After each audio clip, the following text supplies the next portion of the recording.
Oke, baik. Selamat datang di video pembelajaran kami. Kami dari kelompok 4 akan mempresentasikan tentang DC motor. Selamat menyaksikan. DC motor merupakan sebuah motor yang berprinsipkan dengan prinsip kerja elektromagnetik yang ketika ada arus DC yang mengalir pada koil dapat menghasilkan elektromagnetik yang menyebabkan rotor pada motor itu dapat berputar. Selanjutnya kita akan menjelaskan tentang dua jenis dari DC motor yang akan disampaikan oleh Syauki. Oke, sekarang kita masuk ke bagian jenis-jenis motor DC dan ataupun cara motor DC itu bergerak. Jadi pada umumnya pada motor DC ini terdapat dua jenis yang paling sering kita dengar. Yang pertama ada BDC, yang kedua ada BLDC. BDC kepanjangannya adalah brush motor DC, atau yang satunya ada BLDC, kepanjangannya adalah brushless motor DC. Nah, yang membedakan keduanya adalah main poinnya adalah di mana letak coil itu berada. Kalau kita membahas pada brush DC kita fokuskan kepada coil berada pada si stator. Coil berada pada si rotor. Bisa dilihat di sini ada coil. Nah, prinsipnya adalah pada motor DC, khususnya brush DC, arus akan mengalir pada brush di sini. Ini disebut brush yang dia kedua plat ini terhubung kepada coil pada rotor, sehingga ketika pada brush ini teraliri arus, maka coil yang berada di rotor ini akan menghasilkan medan elektromagnet, yang dimana medan elektromagnet itu akan menuju kutub polaritasnya sehingga memutar rotor tersebut. Itu untuk brush DC. Kemudian yang selanjutnya ada brushless DC. Brushless DC karena seperti bisa kita lihat di sini, pada brushless tidak memiliki unsur brush. Karena coil yang sebelumnya di brush berada pada rotor, sekarang coil berada pada stator. Ada 1, 2, 3. Seperti yang sudah kita pelajari pada motor stepper, pergerakan atau pergantian daripada brushless DC, arus yang dialirkan pada setiap coil bergantian tergantung seperti pada metode motor stepper, yaitu ada unit step, half step, dan juga micro step. Jadi meskipun terdapat 3 coil di sini, arus yang dialiri pada setiap coilnya itu tidak sinkron bersamaan, tapi secara asinkron bergantian sehingga memutar rotor yang memiliki polaritas utara dan selatan pada rotor tersebut sehingga berputar motor DC-nya. Jadi kurang lebih itu adalah dua contoh jenis dan juga cara kerja pada motor DC. Oke, baik. Selanjutnya saya akan mempresentasikan tentang kelebihan dan kekurangan dari brush dan brushless DC motor. Untuk brush sendiri, dia memiliki harga yang relatif lebih murah dibandingkan brushless DC motor. Mengapa seperti itu?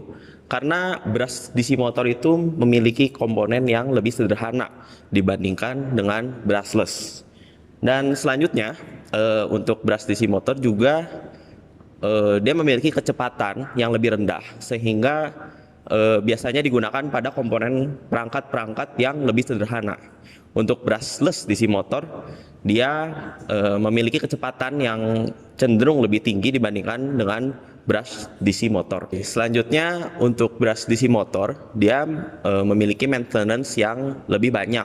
Mengapa seperti itu? Karena ada brush sendiri yang semakin lama semakin dipakai akan semakin berkurang ketahanannya. Dan untuk brushless sendiri, dia memiliki keawetan yang lebih lama dibandingkan dengan brush DC motor.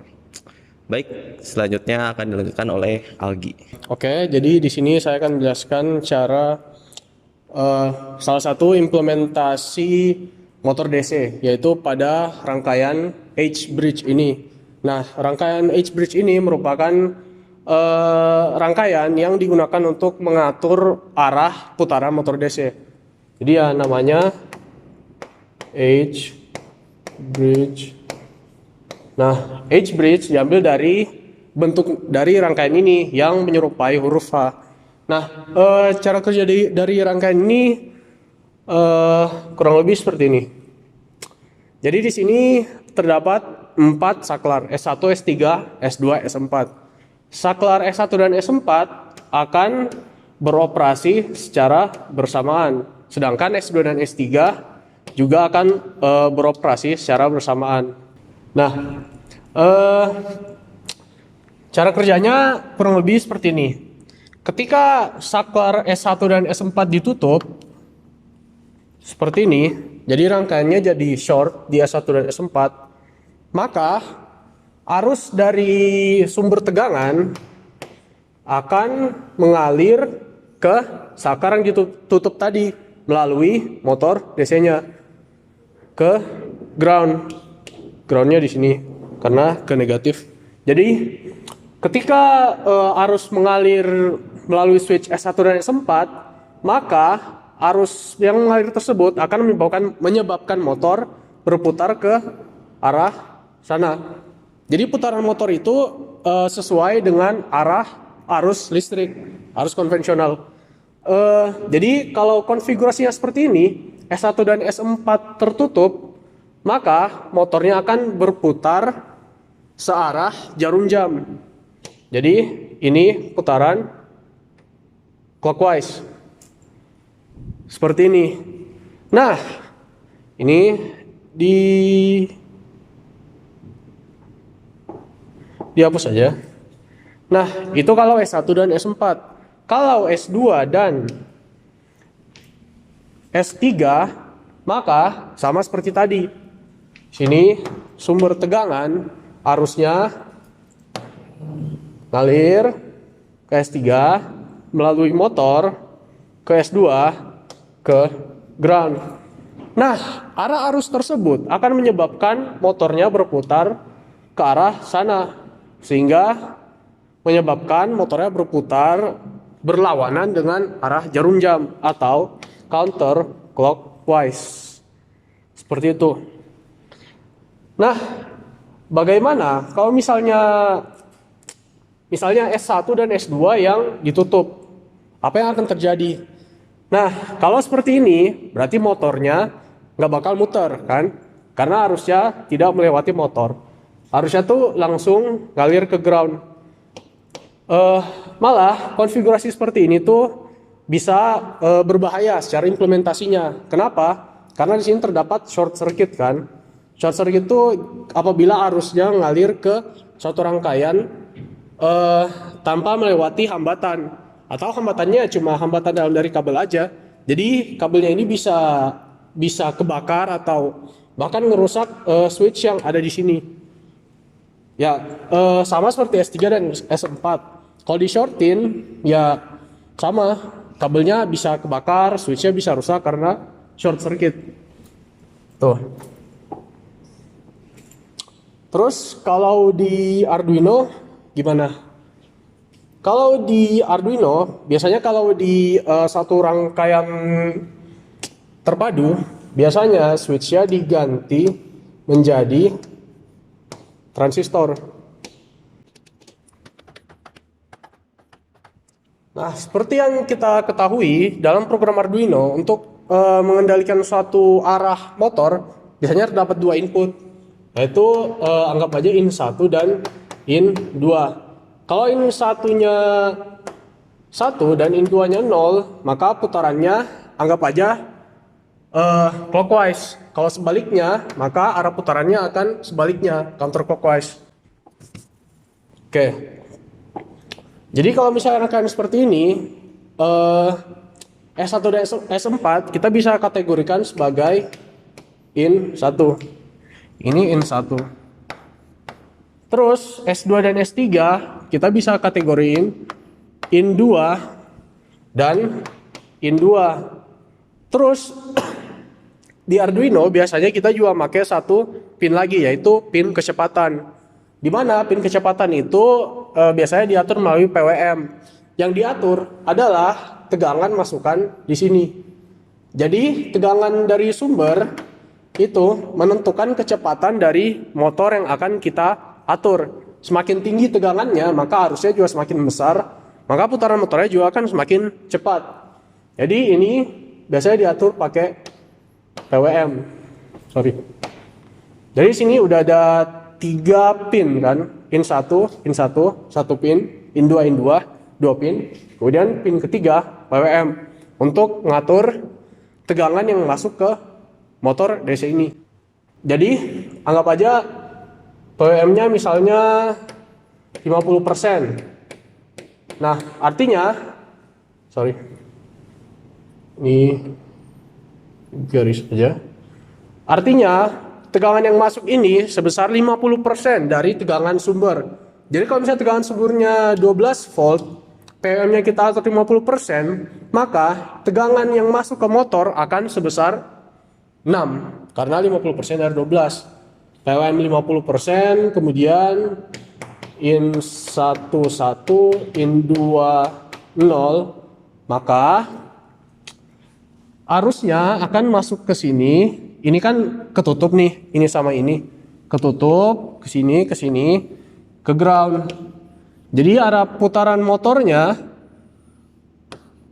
clockwise dengan tegangan sebesar 6 volt. Seperti itu. Oke, jadi di sini terdapat contoh rangkaian untuk mengendalikan motor DC pada Tinkercad dengan menggunakan Arduino. Jadi di sini kita menggunakan IC L293D, di mana IC ini itu merupakan contoh IC yang menggunakan prinsip H-bridge. Untuk kodenya seperti ini. Jadi yang seperti sudah saya jelaskan tadi, jadi terdapat 3 parameter atau 3 pin kalau di Arduino yang kita kendalikan untuk memutar motor DC ini, di mana ada 2 pin arah dan 1 kecepatan. Di mana seperti yang sudah saya jelaskan tadi, arah ini itu beroperasi pada logika boolean atau 1 0, di mana kalau di Arduino itu 1 itu high, sedangkan 0 itu low. Kemudian di sini terdapat parameter PWM, di mana PWM ini kita gunakan untuk mengatur kecepatan. Nilainya itu 0 sampai 255. Jadi 0 ini ketika 0% dan 255 ini ketika 100%. Nah, di sini untuk yang akan kita coba seperti ini. Jadi salah satu pinnya itu akan bernilai 0, yang satunya bernilai high, dan kecepatannya bernilai 255. Artinya kecepatannya akan bernilai maksimum karena 100% dari tegangan yang masuk ke motor driver ini. Nah, mungkin bisa kita langsung run aja. Oke, jadi simulasinya seperti ini. Nah, bisa dilihat di sini motornya berputar berlawanan arah dengan jarum jam atau counterclockwise seperti ini dengan kecepatan sekian 9.000-an RPM. Nah, coba kalau ininya kita tukar. Kalau yang pin 6-nya high atau 1, kemudian 7-nya kita jadiin low, kemudian kecepatannya kita kurangin, anggap aja 127. Nah, ini bisa kita mulai start. Nah, bisa kita lihat arahnya berbeda dengan putaran motor yang tadi, di mana putaran motor ini searah dengan jarum jam atau clockwise. Dan kecepatannya juga berubah, di mana kecepatan ini sangat kurang daripada kecepatan yang tadi, kurang lebih hampir setengahnya lah. Setelah kita belajar tentang cara kerjanya, cara menggunakannya, dan pro dan kontranya, kita bisa lihat di mana saja sih motor DC brush sama brushless itu digunakan. Nah, salah satunya itu adalah kipas kecil ini. Kemudian ada drill atau drill. Kemudian ada servo. Kemudian ada shaver. Kemudian ada di dalam bidang robotika sama bidang mainan toys. Nah, Tetapi apa yang membuat setiap alat ini berbeda? Kita bisa lihat dari sisi torsinya sama kecepatannya. Kalau kita lihat dari sini, dari kipas kecil ini pasti torsi sama kecepatannya lebih lambat dibandingkan misalkan Tamiya ini. Karena biasanya ya Tamiya kan tujuannya supaya bisa bergerak lebih cepat. Makanya kita perlu motor DC brush yang bisa bergerak cepat, yaitu pakai high speed. Tetapi misalkan servo kecil ini atau servo yang lebih besar itu pasti akan memiliki torsi yang lebih besar supaya kita bisa menahan beban yang akan kita berikan. Dan ini juga untuk drill. Nah, itu adalah untuk brushed motor DC. Artinya sumbernya tuh pakai bisa dari baterai atau bisa dari sumber daya lain, tapi pastikan itu DC. Untuk brushless DC motor, kita bisa lihat ada beberapa bidang khusus untuk di industri. Misalkan di industri electric vehicle, water pump, drone, di industri drone, sama home appliances. Kenapa kita pakai brushless biasanya di industri daripada brushed DC motor?